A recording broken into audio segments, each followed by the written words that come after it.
Hello and welcome to Palani Digital World, and today I would like to continue with my series about my project that is Web Server at Home Part 2, and I am going to explain the constraints you are going to face in order to establish a web server at home. Let's analyze the following situation. You have your website and your website is stored in your web server that is at your home. And you are going to use, to program this server, you are going to use another computer that we called client computer. You are going to access AIs, for example, ChatGPT, Gemini, and others. And you are going to program your web server. Both of them are connected on your router and they have internal IPs. For example, this server has the internal IP 192.168.1.10. This is a pattern of an internal IP. You also have an external IP, and your router is connecting on your internet service provider, the company that provided the internet for you, through an external IP. And this is your pattern for your external IP.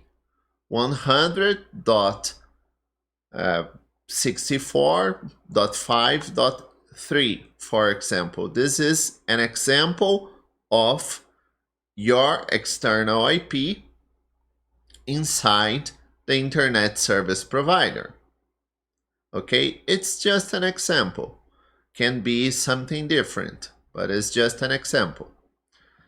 So your internet service provider is the company that provides the internet for you, and in the same way you have another people that could hire the same plan as you, and these people are going to be with you in a list inside the internet service provider.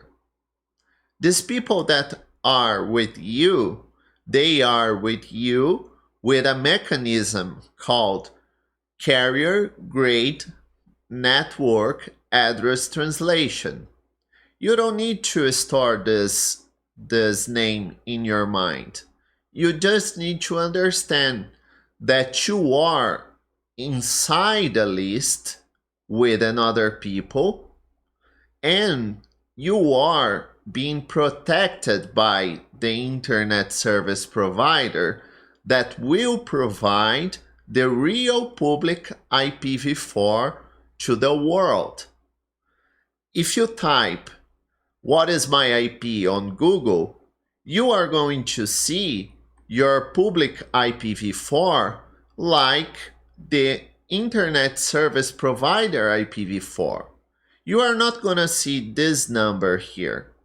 You are not going to see the number inside the internet service provider.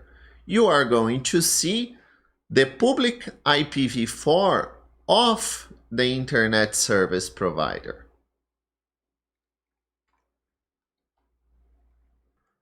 Now there's something very important that you have to understand in order to establish a web server at home.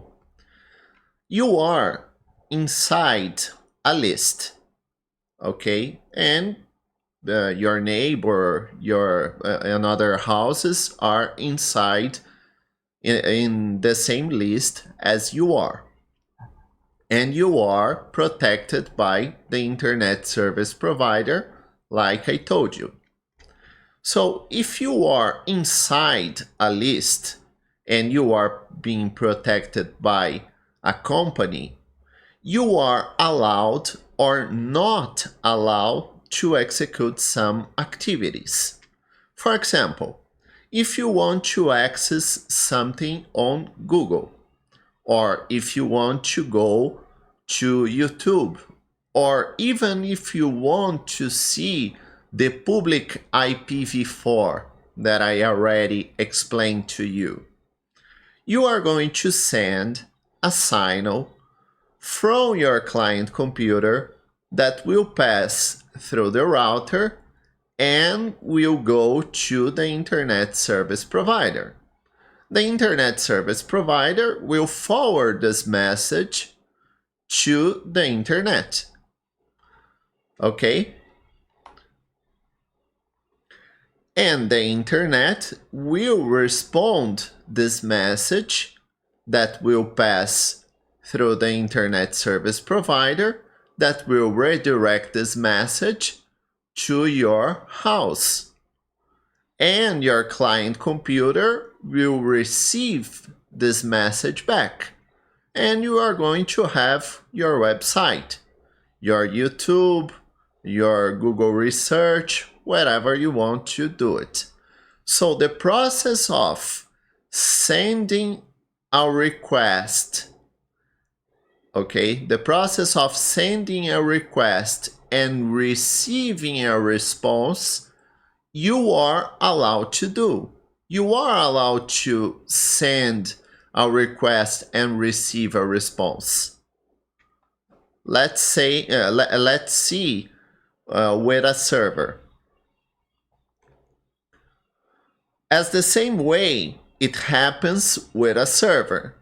If you establish a server at your home, you are able to send a signal, and this signal will pass through the internet service provider and will reach at the destination that you want. And you are going to receive the response back. Okay, passing through the internet service provider and reaching at your server. So you are allowed to send, you are allowed, excuse me, I had a problem here. You are allowed to send a message, you are allowed to send a message and receive a response, okay?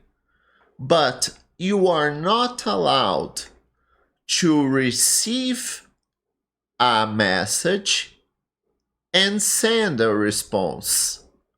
For example, if someone tries to access your server, the internet service provider will block this person from access your server, because you are not allowed to do that. You are not allowed to receive a message and respond it back. Okay? What you are allowed to do, you are allowed to send a message and receive a response, but you are not allowed to receive a message and send a response. Can you understand this? Your internet service provider is acting like a firewall that is blocking the request of people that is trying to reach at your service. And how can you solve this problem? How can you receive a message and deliver the content to people? How can you solve this problem? You are going to need to rely in another company that has a public IPv4 and is exposed on the internet, and you are going to establish a connection with your server with the company that is Cloudflare. You are going to need to rely on them, okay? And this connection that you are going to establish is called Cloudflare tunnel.